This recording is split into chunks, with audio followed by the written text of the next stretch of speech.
जय श्री राम। नमस्कार, आप सभी का एक बार फिर से स्वागत है हमारे चैनल कथा कहानी में। आप सभी को विजयदशमी की हार्दिक शुभकामनाएं। आइए आज के शुभ मौके पर सुनते हैं भगवान राम और सबरी की एक बहुत ही सुंदर कहानी। माता सबरी को रामायण का एक विशेष पात्र माना जाता है। सबरी का जन्म एक गरीब परिवार में हुआ था। वो भील समाज से थी। सबरी को पशु पक्षियों से बहुत स्नेह था। उनका विवाह एक भील कुमार से तय हो गया। उनके यहाँ विवाह से पहले कई पशुओं की बलि दी जाती थी, इसलिए विवाह से पहले कई 100 पशु बलि के लिए लाए गए, जिन्हें देख सबरी बड़ी आहत हुई। सबरी ने सोचा अगर मैंने विवाह किया तो इन सब की जान चली जाएगी। सबरी ने उन जानवरों को आज़ाद करने के बारे में सोचा।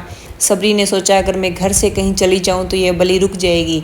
जब मैं ही नहीं रहूँगी तो विवाह भी नहीं होगा और ना ही यह बलि की प्रथा होगी। और सबरी यह सोचकर अपनी परवाह किए बिना जंगल की तरफ भाग गई। जंगल में चलते हुए वो ऋषि मुख पर्वत पर पहुंची। वहां करीब 10,000 ऋषि रहा करते थे।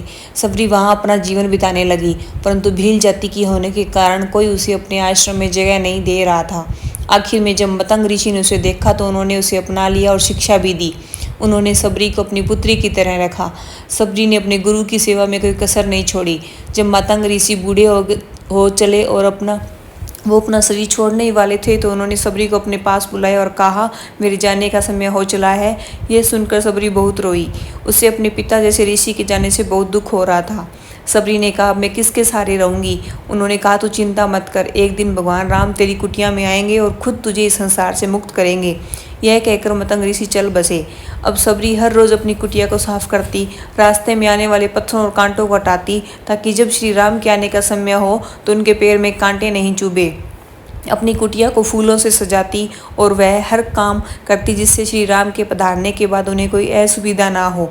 सबरी रोज ताजे फल और बेर तोड़कर श्री राम के लिए रखती। हर कोई सबरी को यह करता हुआ देखकर पागल समझता, लेकिन सबरी फिर भी श्री राम की राह देखती रहती। एक बार आश्रम के पास के तालाब में सबरी पानी लेने गई, तभी वहां किसी ने उसे अछूत कहते हुए एक पत्थर मार दिया। अब वो पत्थर जब सबरी को लगा तो उसे चोट लग गई और खून बहने लगा। उसके बहते हुए खून की एक बूंद उस तालाब के पानी में गिरी तो पूरा तालाब का पानी खून में बदल गया। यह देखकर सबने कहा कि पापिन, तेरी वजह से पूरा पानी खराब हो गया। रोज कई ऋषि उस पानी को साफ करने के लिए कई तरह की विधाओं का इस्तेमाल करते, लेकिन सारे जतन करने के बाद भी वह जल साफ नहीं हो सका। फिर उन्होंने गंगा जैसी कई पवित्र नदियों का जल भी उस तालाब में डाला, फिर भी वो पानी साफ नहीं हो पाया। कई सालों बाद भगवान राम अपनी पत्नी सीता को ढूंढते हुए उसी तालाब के पास पहुंचे। ऋषि मुनियों ने भगवान राम को पहचान लिया।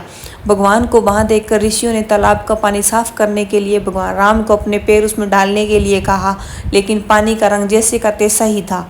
फिर जब श्री राम ने तालाब के रंग बदलने का कारण पूछा तो एक ऋषि ने बताया कि वहाँ एक अपवित्र महिला है जो छोटी जाति की है और उसी के खून की बूंद से यह सब हुआ है। उसी वक्त भगवान राम ने कहा, आप यह सब खराब वचन क्यों कह रहे हैं। सबरी के लिए इस तरह के शब्द बोलकर आप लोगों ने उसे नहीं बल्कि मेरे दिल को घायल किया है। इसी घायल दिल के रक्त का प्रतीक ये तालाब का लाल पानी है। अब सबरी को भी भगवान राम के आने का पता चल गया और सबरी भी वहाँ पहुँच गई और सबरी के पैर को वहाँ पहुँचते ही ठोकर लगती है और उसके पैर की धूल उस तालाब में गिर जाती है और तभी सारा पानी अचानक साफ हो जाता है। तब भगवान राम कहते हैं, आप लोगों ने सब कुछ किया लेकिन पानी साफ नहीं हो पाया और सिर्फ सबरी के पैर की थोड़ी सी धूल से ही तालाब का सारा पानी साफ हो गया। आखिरकार सबरी की प्रतीक्षा भी पूर्ण हुई। उनका विश्वास रंग लाया। सबरी ने भगवान श्री राम का स्वागत किया और कहते हैं सबरी उन्हें आश्रम ले गई और श्री राम को स्वयं चखकर सिर्फ मीठे बेर खिलाए, जिसे भगवान राम ने जूठे हुए होते हुए भी भक्ति के वश में होकर बड़े ही प्रेम से खाए। सबरी की भक्ति देखकर श्री राम ने सबरी को मोक्ष प्रदान किया। तो यह थी आज की एक बहुत ही सुंदर कहानी। आपको आज की ये कहानी कैसे लगी कमेंट करके ज़रूर बताएं। कहानी अच्छी लगी तो वीडियो को लाइक ज़रूर करें। साथ ही मेरे चैनल भक्ति ज्ञान को सब्सक्राइब करना ना भूलें। धन्यवाद।